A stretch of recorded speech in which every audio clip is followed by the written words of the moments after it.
Gracias, señora presidenta. 7 años y medio después, estamos en un debate del Estado de la Nación. 7 años y medio sin tener uno. Y lo primero que quiero decir es algo muy obvio y que sería absolutamente innecesario, pero creo que en España hay que decirlo.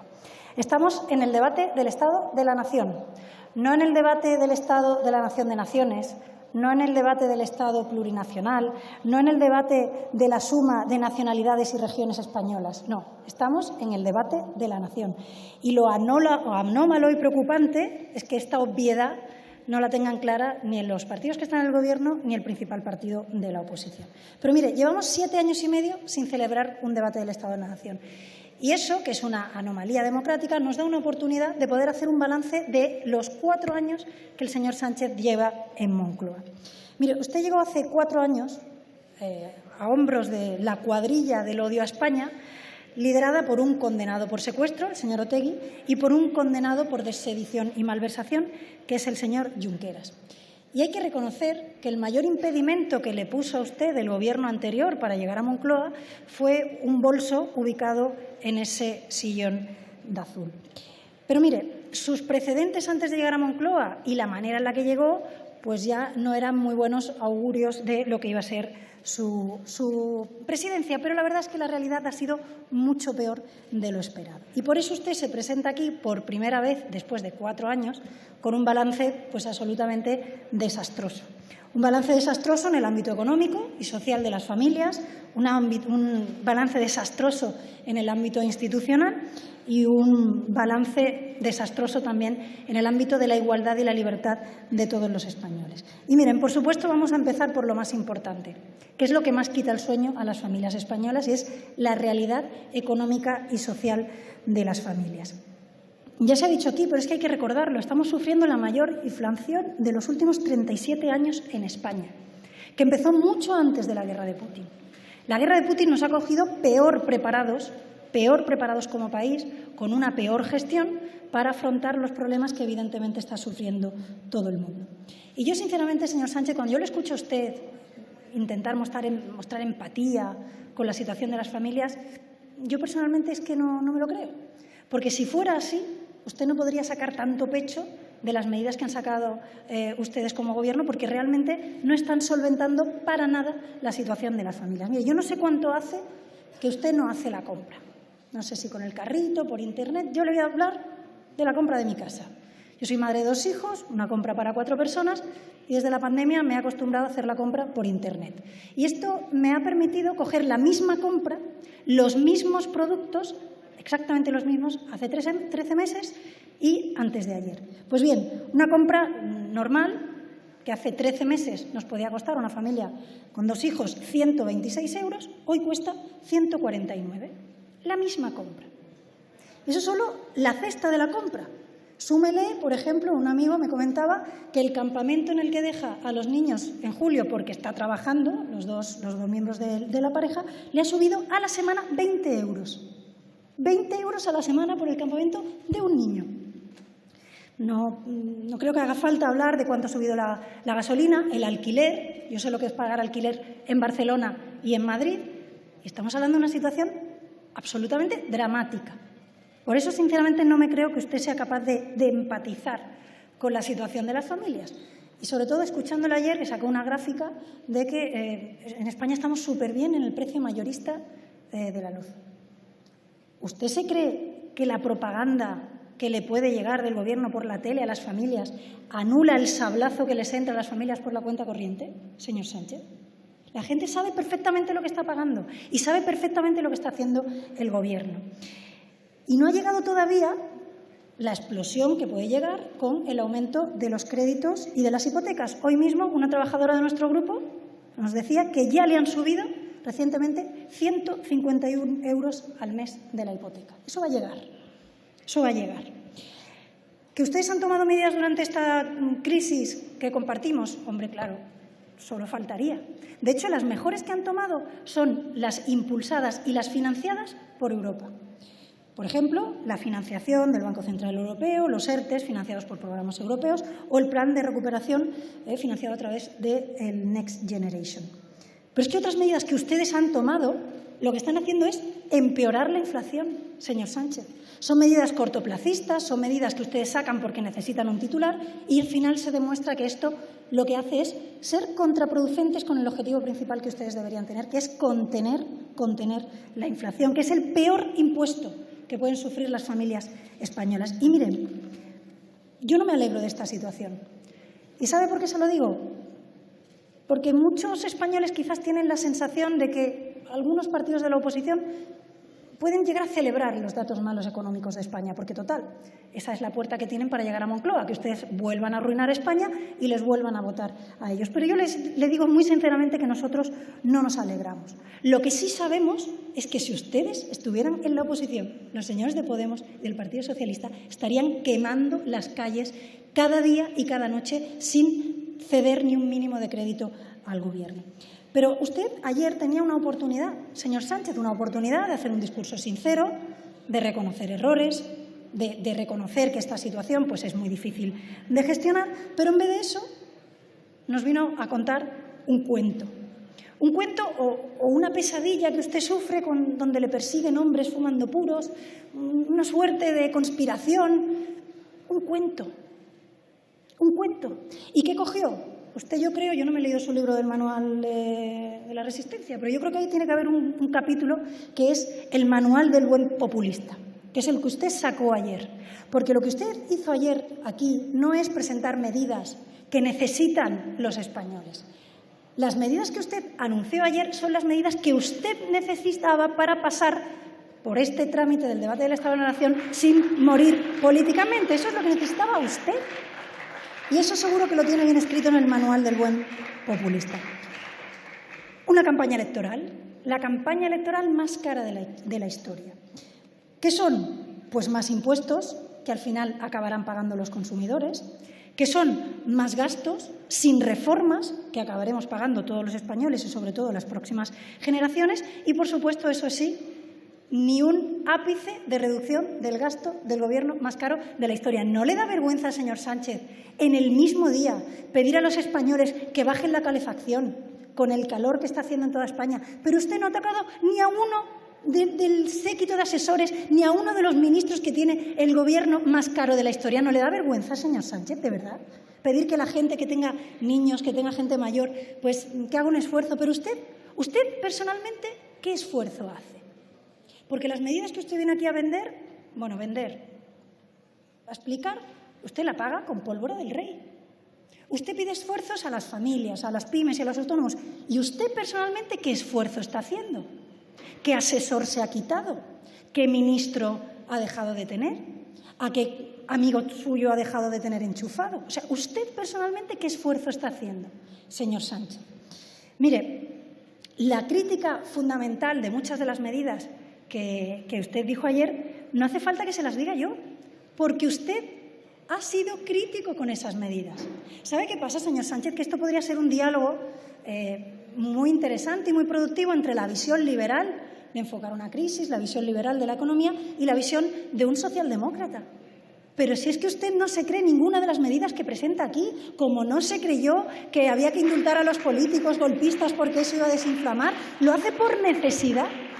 Por necesidad, señor Sánchez. Usted sabe perfectamente que medidas como las que usted lanzó ayer pues generan inseguridad jurídica, dan imagen de que España es un país bananero, generan un agujero inmenso que no se complementa con buenas reformas como están haciendo otros países, reformas de calado para tener gasto en momentos de dificultad, pero reformas para garantizar el crecimiento en el futuro. Usted sabe perfectamente que no controlan la inflación, sino que muchas de estas medidas son inflacionistas. Por cierto, hoy ya se confirma la inflación del 10,2%, una inflación de 2 dígitos. Y es que no voy a perder mucho tiempo en decirle lo que usted ya sabe. Mire, hoy he escuchado a la señora ministra muy atentamente en la entrevista de una radio que tiene mucha audiencia. La ministra era incapaz de explicar su medida económica. Un periodista le ha insistido, ¿pero en qué consiste esta medida? ¿Cómo han calculado ustedes los ingresos? No, lo tendremos que calcular. Esa es la mayor muestra de que usted ha venido aquí a improvisar y a solucionar su problema político, que es su debilidad. Su debilidad, no el problema de los españoles. Pero además, si es que a quien tiene que meter un impuesto de verdad por la inflación es a quien más se está beneficiando de la inflación, que es el Estado. Ustedes están recaudando más sin hacer nada. Por tanto, tendrán que reducir gasto superfluo, tendrán que eliminar duplicidades, tendrán que eliminar asesores. Ah, no, pero de eso nada. Eso a usted no se le ha pasado por la cabeza. ¿Por qué? Porque eso es un esfuerzo que le corresponde a usted. Y usted pide muchos esfuerzos, pero siempre a los demás. Mire, lo de ayer recordaba a Zapatero del 2008. Y lo peor del Zapatero del 2008 es que viene Zapatero de 2010 y luego viene el Rajoy del 2011. Ese es el problema con usted. Yo le digo, tenemos que hacer reformas de calidad educativa, no de sectarismo educativo, en la Administración para ser más productiva, un plan industrial, medidas de conciliación y natalidad. No dijo usted absolutamente nada. Las familias trabajadoras con hijos tienen un problema diario que es conciliar. Muchas ni siquiera llegan a tener hijos y por eso tenemos la baja natalidad. Y esas son las reformas que hay que abordar. Y ahora lo haremos también cuando hablemos de la pirámide de las pensiones.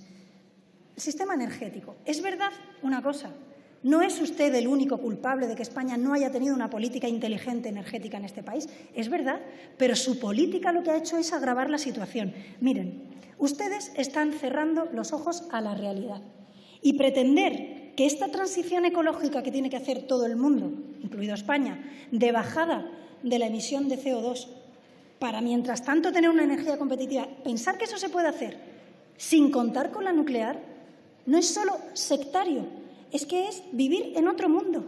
Y es verdad que los que ahora salen en defensa de la energía nuclear fueron los que han empezado esta guerra contra la energía nuclear. Quiero recordar que Zorita, la central de Zorita, la decidió cerrar Aznar en el 2003 y Garoña se cerró en el 2017.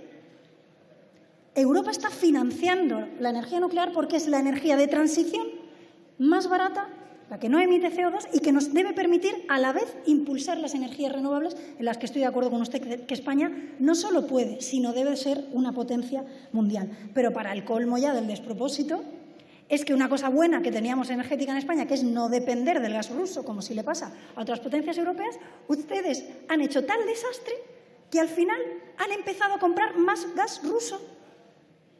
Es imposible hacerlo peor, ni queriendo hacerlo peor, ni en las peores pesadillas. Hemos pasado a depender nosotros ahora mismo más del gas ruso de lo que dependíamos antes. Vamos, jugada maestra. Pero es verdad que hay muchos problemas de fondo que no solo vienen de este Gobierno, pero que se han agravado con este Gobierno. Y mire, yo sí que tengo limitación de tiempo y no vamos a poder hablar de una deuda que está 30 puntos por encima de la media europea o de que estamos a la cabeza del paro y la precariedad juvenil o los problemas de natalidad y conciliación. Pero sí que me quiero detener en algo de lo que pocos políticos se acaban atreviendo a hablar, que es la enorme injusticia que se está produciendo a nivel intergeneracional con los jóvenes españoles. Y no jóvenes solo de 20, 25, jóvenes de 30 o 35, porque lo que está pasando en España es que se están bebiendo todos un elixir de eterna juventud, porque los problemas que antes tenían los jóvenes de 25, ahora los siguen teniendo jóvenes también de 35 o 36 años. Miren. Esta generación ha sufrido dos graves crisis desde el año 2008. Es muy difícil encontrar recientemente una generación que haya sufrido tanto en tan poco tiempo. Y han hecho todo lo que les pedía la sociedad. Han estudiado, se han preparado, han aprendido idiomas, han hecho prácticas en empresas, alguno incluso se ha arriesgado y ha emprendido, pero no pueden comprarse una vivienda, no pueden ni soñar con vivir en los barrios donde viven sus padres, ni siquiera han tenido hijos porque todavía no se lo pueden permitir o no tienen un trabajo. Miren, del 2008 al 2020, el salario medio de los trabajadores de 30 a 35 años ha subido un 3,8%, del 2008 al 2020. El salario de los trabajadores de 25 a 29 años han subido un 5,3%. El salario medio de los trabajadores de 20 a 24 ha bajado casi un 3%. Pero la pensión media de jubilación en ese mismo periodo ha subido un 40%. ¿Cómo vamos a pagar una subida, revalorización de las pensiones 3 o 4 veces superiores a la revalorización de los salarios que las tienen que mantener? Se van a cargar ustedes el sistema público de pensiones, lo van a reventar. Ayer el señor Sánchez sacó gráficos. Se le olvidó el que, para mí, es uno de los más importantes, que ya sé que se lo he sacado otra vez. Es el de la pirámide poblacional, señor Sánchez. Saca aquí un gráfico que no se le veía sobre que si la luz… No. Pirámide poblacional. ¿Qué van ustedes a hacer con esto? ¿De verdad que la respuesta que tienen a esto es subir por decreto un 12% las pensiones, mientras los salarios siguen prácticamente congelados, perdiendo poder adquisitivo con la inflación? Es una irresponsabilidad económica y una injusticia en términos de equidad intergeneracional. ¿Y nosotros qué pedimos? Por supuesto, reformas de calado profundas, más natalidad, más conciliación, lucha contra la economía sumergida, lucha contra la precariedad, que ahí está la madre del cordero, sin duda alguna, pero a corto plazo. A corto plazo ustedes lo que tienen que hacer es incluir las pensiones en el pacto de rentas y después vincular la revalorización de las pensiones al incremento de los salarios de los jóvenes que las mantienen. Usted dirá, ¿cómo vamos a hacer eso? Pues mire, le voy a decir cómo lo pueden hacer. Dinamarca, República Checa, Países Bajos, Noruega, Irlanda o Japón ya tienen la revalorización básica de las pensiones indexadas a algún indicador de evolución de los salarios. Alemania, Nueva Zelanda o Letonia también tienen en cuenta los salarios en los mecanismos de seguridad de sus sistemas de pensiones. Y España, que es el país de los países más envejecidos del mundo, con mayor precariedad del mundo y con más paro juvenil del mundo, ¿no van a hacer ustedes esto? ¿De verdad que tenemos que ser los liberales los únicos que nos atrevamos a subir a la tribuna a decir lo que todo el mundo sabe, pero nadie se atreve a decir políticamente? ¿De verdad que tenemos que volver a ser nosotros los mismos? ¿Otra vez? Y usted dirá, los pensionistas han hecho un esfuerzo enorme, y es verdad, pero es que yo estoy apelando también a esos pensionistas que están de acuerdo con lo que estamos diciendo, porque ya tienen el piso pagado, porque tienen sus ahorros, porque ya no tienen que pagar la universidad de sus hijos, y lo que quieren también es medidas que garanticen que sus hijos o sus nietos tienen buenos salarios, se pueden comprar una vivienda, pueden tener hijos y pueden aspirar a vivir al menos también como ellos, que eso ya es un lujo en España, aspirar a vivir también como han vivido sus padres. ¿Y sabe qué pasa? Que muchos pensionistas tienen hijos que son lo que nosotros llamamos superpagadores, que son los grandes olvidados. Clase media. Y no es clase media lo que algunos en Madrid consideran 140.000 euros al año. No vamos a hablar de esa clase media. Le voy a hablar de la clase media de verdad. Le voy a poner un ejemplo concreto. Una pareja con 2 hijos que tienen un sueldo cada uno de 30 a 35.000 euros. Ingresan al año 65.000, 70.000 euros brutos anuales, que muchos españoles dirán, ya los querría yo, cierto, pero no estamos hablando de gente rica. Y si ya vives en Barcelona o en Madrid, una gran ciudad donde todo es carísimo, para nada llegas tranquilamente con lujos a final de mes. Bien, estos señores se han formado, han asumido trabajos exigentes, ven poco a sus hijos porque están todo el día fuera de trabajo, pero cuando ponen la tele y ven al presidente del Gobierno, ¿qué escuchan? ¿Hemos subido el salario mínimo interprofesional? No les toca porque cobran más. ¿Becas comedor? No les dan porque cobran 70.000 euros anuales. ¿Viviendas de protección oficial? No le toca porque cobran 70.000 euros anuales entre los dos. ¿Bono social de la luz? A mí tampoco. ¿Qué más? ¿La guardería gratis? Tampoco. ¿La beca para la universidad de sus hijos? Tampoco han tenido suerte en eso. Eso es clase media. Si usted coge todo lo que una familia que ingresa mucho menos al final recibe y coge lo que una familia que ingresa un poco más, 70.000 euros, deja de recibir, al final en términos materiales y finales estamos generando una desigualdad enorme. Y usted viene aquí a decir que le preocupan las clases medias. A usted no le preocupan las clases medias, señor Sánchez. Es que no sabe ni lo que es ser una clase media. Tienen que pagar a una persona que les ayude en casa, tienen que pagar la guardería, el coche, la universidad, la factura de la luz enterita. Ustedes están olvidando a los que están sosteniendo el sistema. Y además es que las políticas sociales que ustedes hacen se las enmiendo a la totalidad porque son ineficaces. Primero, algunos proyectos que ustedes ponen en marcha, al final, por burocracia y por mala gestión, ni siquiera le llegan a la gente. Y segundo, muchas de las medidas sociales que ustedes implantan y defienden en este país son trampas de pobreza, porque están vinculadas solamente a recibir la paga a final de mes, sin vincularlas a la inserción, ni a la formación, ni son compatibles con las rentas de trabajo. Ustedes condenan a la pobreza a mucha gente. Los liberales impugnamos a la totalidad este sistema, porque deja a mucha gente desvalida, mucha gente desprotegida, mucha gente condenada a heredar la pobreza de padres a hijos, porque las políticas sociales no son eficaces. Y miren, le he hablado del ámbito económico, que es lo más importante para las familias, pero en un debate del Estado de la Nación se valoran también muchas cosas, porque este Gobierno de 22 ministros no es solo el ministro de Economía o el ministro de Hacienda. Vamos a hablar de los poderosos, de los poderosos. Vamos a hablar de cómo coloniza usted las instituciones del Estado. Usted es un colonizador de las instituciones del Estado. Además, a ritmo acelerado, porque como ve muy probable que vaya a salir del Gobierno, dice antes de irme del Gobierno tengo que controlar el Estado. Porque a usted lo que le gusta no es gobernar ni gestionar. A usted lo que le gusta es ejercer el poder, en el sentido más amplio del término, el más antiguo, que es controlar lo que pasa en un país. Y por eso advierto que tengo una lista larga de instituciones que usted ha colonizado. El CIS, donde metió a Tezanos, que era un miembro de la Ejecutiva del Partido Socialista. La Fiscalía General del Estado, con una persona que pasó de ser ministra a fiscal general, y para los anales de la infamia quedará ya su famosa frase de quién depende la Fiscalía. En Correos, pues metió una persona que no tenía experiencia ninguna, en la empresa pública con más empleados de España, pero tenía un mérito, claro, que a los ojos de Sánchez, y es que era su jefe de gabinete. Paradores, colocó a un amigo que es hoy su jefe de gabinete. El Consejo General del Poder Judicial, usted sabe que eso lo tiene que controlar antes de irse, sí o sí. Y lleva toda la legislatura intentándolo. Primero con la ley autoritaria que conseguimos frenar en Bruselas. Luego quitando funciones al Consejo General del Poder Judicial. Y esta misma semana, hoy o mañana, ustedes pretenden controlar y cambiar el nombramiento del Tribunal Constitucional para ver si dejo puestos a los míos antes de irnos de Moncloa. Lo peor, sinceramente, es que usted no ha estado solo en estas fechorías y ha tenido siempre la ayuda inestimable del Partido Popular. Radio Televisión Española.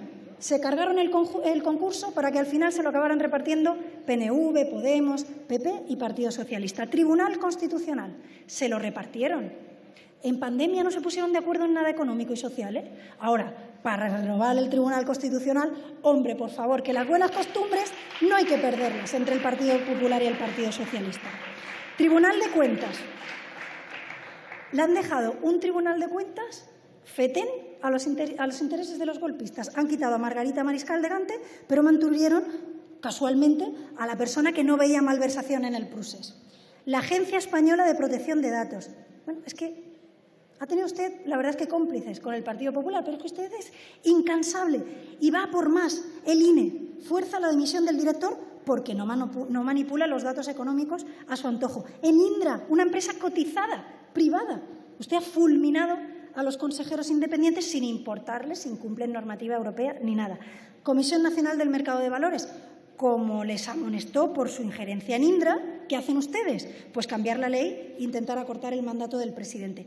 Por no hablar de los ceses vergonzosos que ya sabemos de mi compañero Edmundo Val o del coronel Pérez de los Cobos en la Guardia Civil o de la servidora pública Paz Esteban al frente del CNI. Mire, usted es la persona que más poder tiene en España y que nunca ha tenido, porque es el presidente del Gobierno de España, que ya de por sí le da mucho poder, y encima ha colonizado todas las instituciones que ha podido. Mire, señor Sánchez, ya que usted habla de hombres poderosos que fuman puros, el señor poderoso que más puros fuma de España es usted, señor Sánchez, es usted.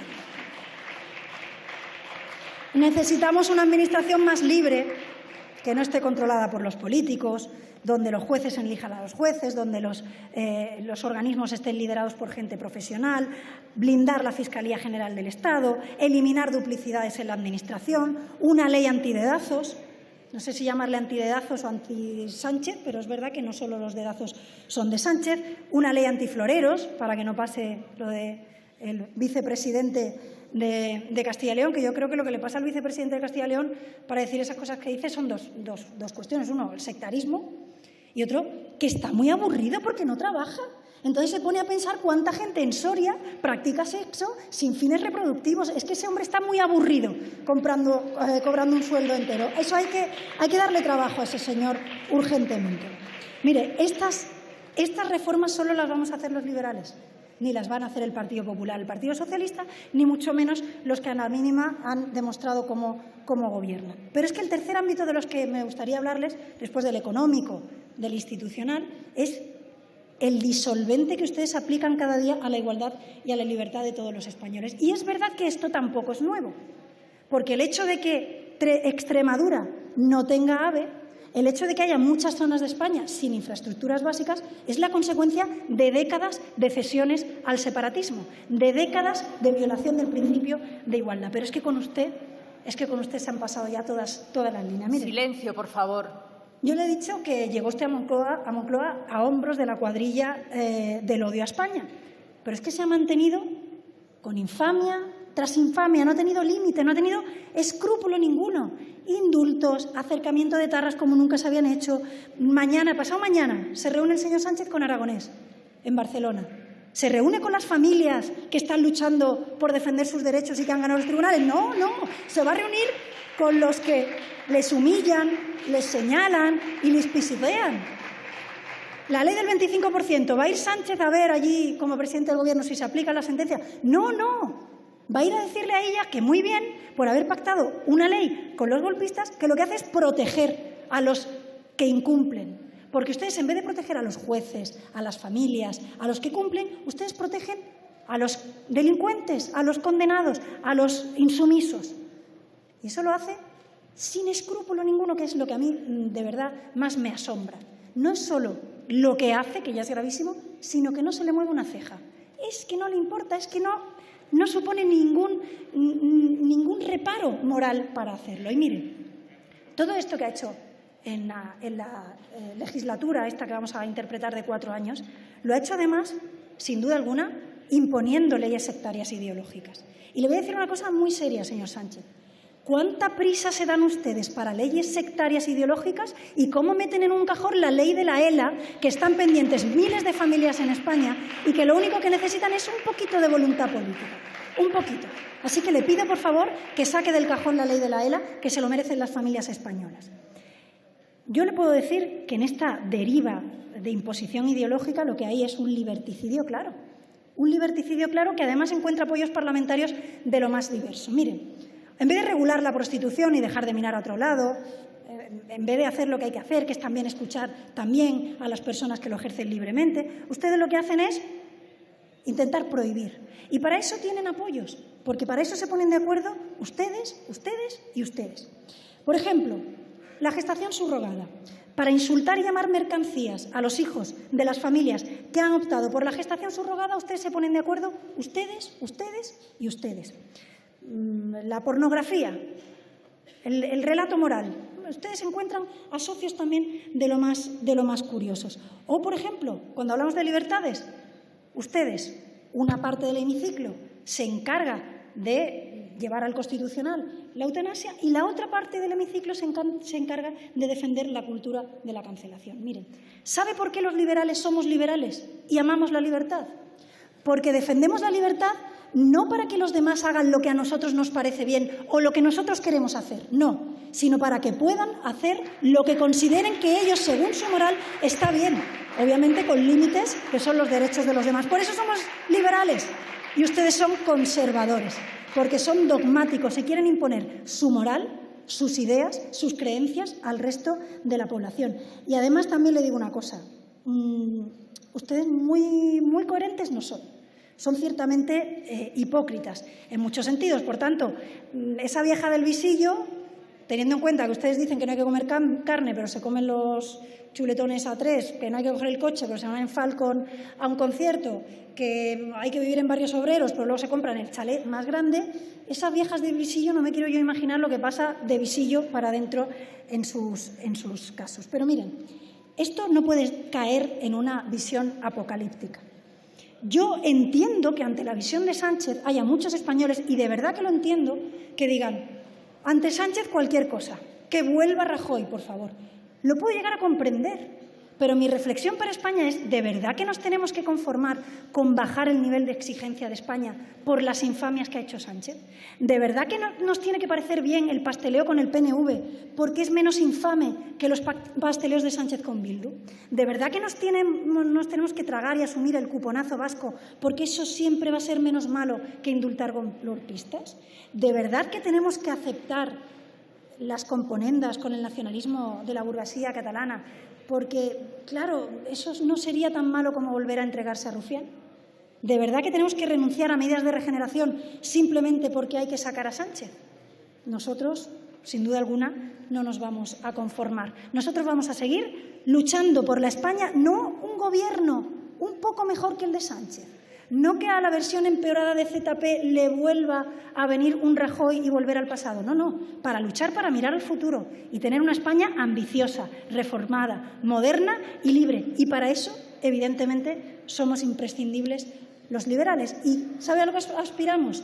A que esos escaños que tienen la tercera o la cuarta parte de votos que tenemos nosotros, Silencio, y que por favor, mandando a España, se vayan a donde les corresponda, según sus votos, y aquí los que marquen el rumbo, los que lideren las reformas, los que hagan de fuerza centrípeta, sean los liberales. Muchas gracias. Muchas gracias, señora Arrimadas.